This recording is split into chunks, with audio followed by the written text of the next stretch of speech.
गोपाल जी, कल जो राहुल गांधी की तस्वीरें वायरल हुई सोशल मीडिया पर, वो किस तरह का संदेश दे रहा है वो तस्वीर। भाजपा के लोग ये प्रचार कर रहे हैं कि राहुल गांधी की जो यात्राएं होती है वो फ्लॉप साबित होती है। राहुल गांधी इस पूरे यात्रा के बाद बहुत बदले हुए लग रहा है, मतलब लग रहा है कि कोई नया व्यक्तिगत सामने आ रहा है। तो ये क्या लग रहा है कि ये जो पारी है वो 2024 तक चलेगी? तस्वीर कल जो बारिश में राहुल गांधी की वायरल हुई और एक तस्वीर हिमाचल प्रदेश की मोदी जी की वायरल हुई। जो बारिश हुआ तो लोग भागे और कल कांग्रेस के लोग रुके रहे। तो दोनों तस्वीर को देखकर क्या कहेंगे कि एक तरफ तो काफिला खाली और एक तरफ काफिला भरा।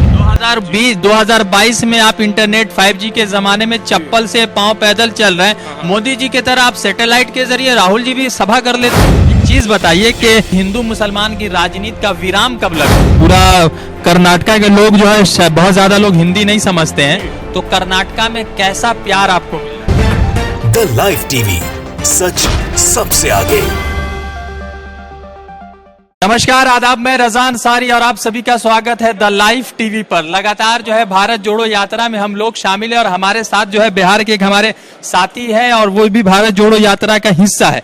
गोपाल जी नाम है इनका और लगातार राहुल गांधी को लेकर जो भारत जोड़ो यात्रा में शामिल है। गोपाल जी, कल जो राहुल गांधी की तस्वीरें वायरल हुई सोशल मीडिया पर, वो किस तरह का संदेश दे रहा है वो तस्वीरें? संदेश ये दे रहा है कि परिस्थिति कितनी भी विपरीत हो, कितना भी भयावह दुश्मन हो, हम डरेंगे नहीं।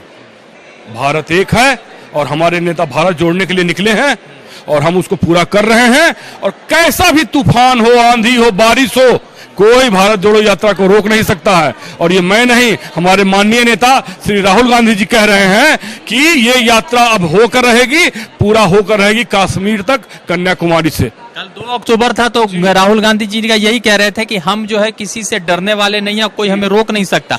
भाजपा के लोग ये प्रचार कर रहे हैं कि राहुल गांधी की जो यात्राएं होती है वो फ्लॉप साबित होती है। भाजपा के लोग मीडिया में जिंदा है, जमीन उनको पता नहीं है। गोडसे के वंशज हैं जिन्होंने देश के लिए कुछ नहीं किया, जो देश के लूटने का काम करते हैं, देश को बेरोजगार बनाने का काम करते हैं, जो धर्म का व्यापार करते हैं। और ऐसे ही लोगों के भारत की जनता ने 70 साल चढ़ने नहीं दिया। जब वो पूछते हैं आपसे ना कि 70 साल में आपने क्या किया, आप पूछिए कि आप 70 साल कहां थे, आप 70 साल कहां थे? भारत की जनता ने आपको क्यों नहीं चुना? क्योंकि वो जानती है कि आपका कोई आधार नहीं है, आपको देश से गद्दारी करना है। और जब कुछ गोदी मीडिया ऐसे लोग आ गए, आप लोग ऐसे मीडिया का मैं सम्मान करता हूं जो हमारे साथ खड़े हैं, लेकिन कुछ ऐसी मीडिया है जिन्होंने अपना ईमान और धर्म दोनों बेच दिया है। तो वैसे मीडिया के झूठ फैलाने से हो सकता है वो कुछ समय के लिए सत्ता में आ गए हो, पर ये सदा के लिए नहीं है। ये सवाल ये है कि राहुल गांधी इस पूरे यात्रा के बाद बहुत बदले हुए लग रहा है, मतलब लग रहा है कि कोई नया व्यक्तिगत सामने आ रहा है। तो ये क्या लग रहा है कि ये जो पारी है वो 2024 तक चलेगी? 2024 तक एक एक दिन चलेगी, एक एक गली, एक एक कस्बा, एक एक शहर, पूरे भारत के एक एक गांव में मैसेज देंगे। और आप लोग को जानकारी होना चाहिए कि दुनिया के जितने बड़े क्रांति हुए, वो कोई इंटरनेट एरा और मीडिया एरा नहीं था। यही हमारे राहुल गांधी संदेश देना चाहते हैं कि अगर कुछ मीडिया अगर हमें कवर नहीं करती है तो रत्ती भर फर्क नहीं पड़ता है। 6-6 लाख लोगों का, 5-5 लाख लोगों का काफिला मैंने अपनी आंखों से देखा है। तो इस तरह का जो हुजूम है और जिस तरह का केरल के बाद अब कर्नाटका में सपोर्ट देख रहे हैं, ये हमारे लिए बहुत गर्व की बात है। और हमारे नेता श्री राहुल गांधी जी की एक आह्वान पर लाखों लोग रोड पर खड़ा है और ये हम सब लोग देख रहे हैं, पूरा वो भी देख रहे हैं। अच्छा, Modi ji live telecast satellite से देख रहे हैं, आपसे हमसे अच्छा देख रहे हैं। उनकी नींद हराम हो गई है कि ये कैसे संभव है। तो मोदी जी को कोई बताया नहीं होगा कि विश्व के सबसे बड़े बड़े क्रांति नन इंटरनेट एरा में हुआ है, वो इंटरनेट और मीडिया का युग नहीं था। एक तस्वीर कल जो बारिश में राहुल गांधी की वायरल हुई और एक तस्वीर हिमाचल प्रदेश की मोदी जी की वायरल हुई। जो बारिश हुआ तो लोग भागे और कल कांग्रेस के लोग रुके रहे। तो दोनों तस्वीर को देखकर क्या कहेंगे कि एक तरफ तो काफिला खाली और एक तरफ काफिला भरा हुआ है? मैं कहना चाहूंगा कि झूठ की उम्र लंबी नहीं होती है। झूठ बोलकर आप ज्यादा दिन नहीं रह पाइएगा, ये इतिहास गवाह है। वो झूठ का व्यापार करते हैं, उनको करने दीजिए और हम झूठ का बुलबुला फोड़ देंगे। एक एक गली, एक एक घर में हम लोग जाएंगे। मीडिया की हमें जरूरत नहीं है, लेकिन जो ईमानदारी से हमारे साथ खड़ा है हम जरूर उसका सम्मान कर रहे हैं। लेकिन ऐसे मीडिया जो गलत सलत फैला रहे हैं, एक दिन वो अफसोस करेंगे कि मैंने अपनी जिंदगी को बर्बाद किया। ये जिंदगी देश के लिए है, आपको देश ने बहुत कुछ दिया है, आप देश से सम्मान दीजिए, देश को प्यार दीजिए, देश को एकता लाइए। और यही हमारा संदेश हमारे माननीय नेता का। 2022 में आप इंटरनेट 5G के जमाने में चप्पल से पांव पैदल चल रहे हैं, मोदी जी की तरह आप सैटेलाइट के जरिए राहुल जी भी सभा कर लेते हैं। सैटेलाइट के जरिए ना मोदी जी का नींद उड़ जाएगा। जिस तरह का लोग अभी भी रोड पर आए हुए हैं ना, ये भारत है, किसानों का देश है, मजदूरों का देश है। त्याग और बलिदान से इस भारत को कांग्रेस ने बनाया है। आजादी हम लड़े हैं, हमारे लोगों ने साथ दिया। कोई लोग भी 70 साल तक उसको नहीं लाया। जब झूठ बोलने का युग आया कुछ मीडिया से, तो वो पनप गए हैं। ज्यादा दिन नहीं रहेंगे, उखाड़ फेंकेंगे 24 में। एक चीज बताइए कि हिंदू आप मैं हिंदू मुसलमान की बात नहीं करता हूं, मगर चूंकि आप धर्म से आप हिंदू हैं और हर व्यक्ति को अपने अपने धर्म पर गर्व होना चाहिए, तो ये हिंदू मुसलमान की राजनीति का विराम कब लगना? विराम लग चुका है। जिस दिन पहला कदम हमने हमारे नेताजी ने उठा लिया कन्याकुमारी से, वो विराम लग चुका है। आज सुबह की बात है, आज तक पे कहीं तो भी किसी चैनल में दिखा रहा था कि हिंदू मुस्लिम सिख ईसाई, वो बोल कर कि हिंदू मुस्लिम सिख ईसाई ये सब एक हैं। आज उनको समझ में आ रहा है कि ये जोड़ो यात्रा कितनी ताकतवर है। आप विश्वास मानिए, ये हमारे कल्पना से परे है कि कोई कश्मीर से कन्याकुमारी पैदल जाता है। ये मामूली बात नहीं है। सोचने से भी सिहरन पैदा होगा, और हम लोगों ने 500 किलोमीटर तय कर लिया है।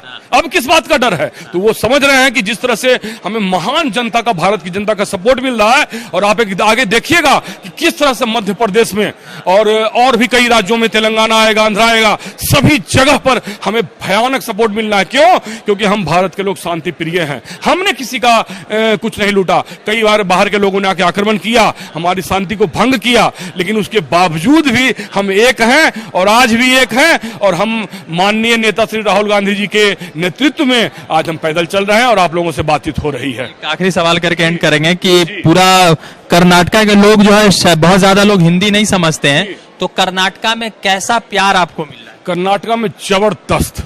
आप गुंडलपेट में मैं रहा, कम से कम 3 लाख लोग थे। I have seen my self.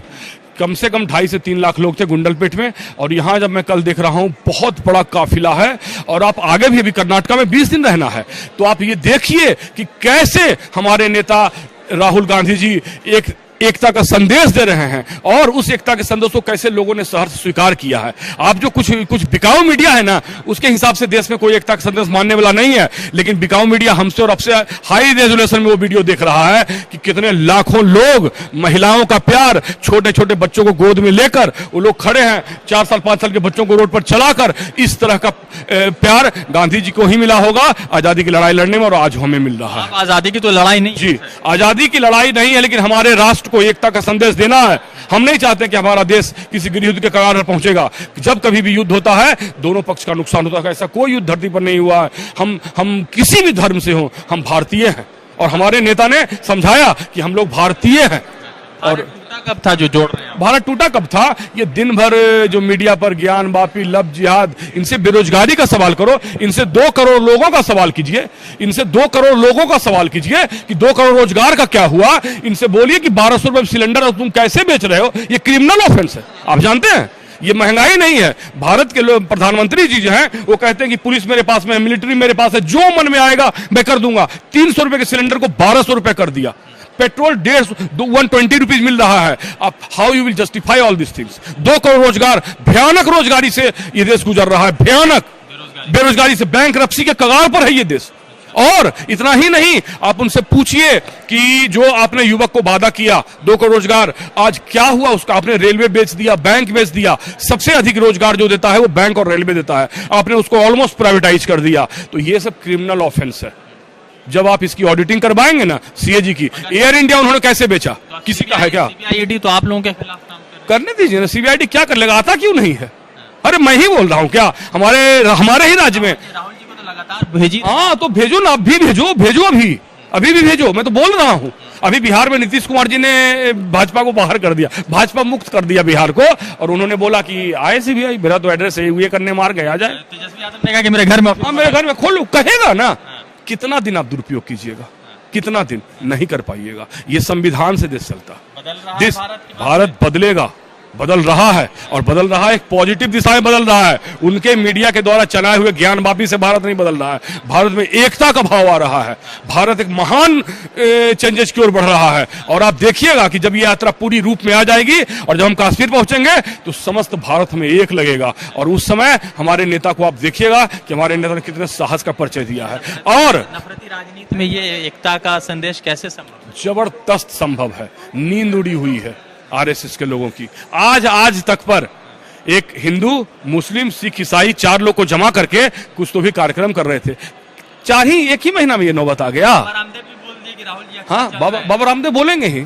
ऐसे तो व्यापारी हैं वो, लेकिन वो हवा को बांप लेते हैं कि अब क्या होने वाला है। तो हवा को बांप चुके हैं वो, है ना, कि अब 24 में क्या होने वाला है। जो लोग थे जो भाजपा के समर्थन थे वो आप लोगों की तरफ आ रहे हैं?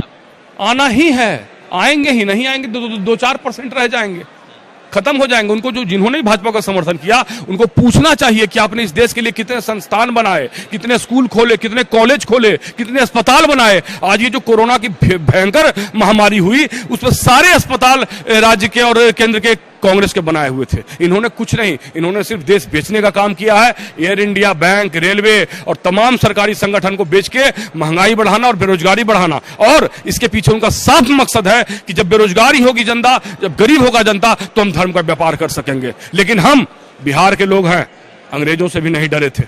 और हमारे नेता, यही कांग्रेस ने अंग्रेजों को भी ललकारा था और छोड़ के भागना पड़ा। तो इस सरकार की क्या हिम्मत है। आखिरी सवाल, उस गांधी में और इस गांधी में दोनों में क्या फर्क? उस गांधी की लड़ाई ऐसे लोगों से थी जो हमारे देश के दुश्मन थे, और वो डिक्लेयर था क्योंकि हमारे देश के नहीं थे नागरिक। वो ब्रिटेन के नागरिक थे।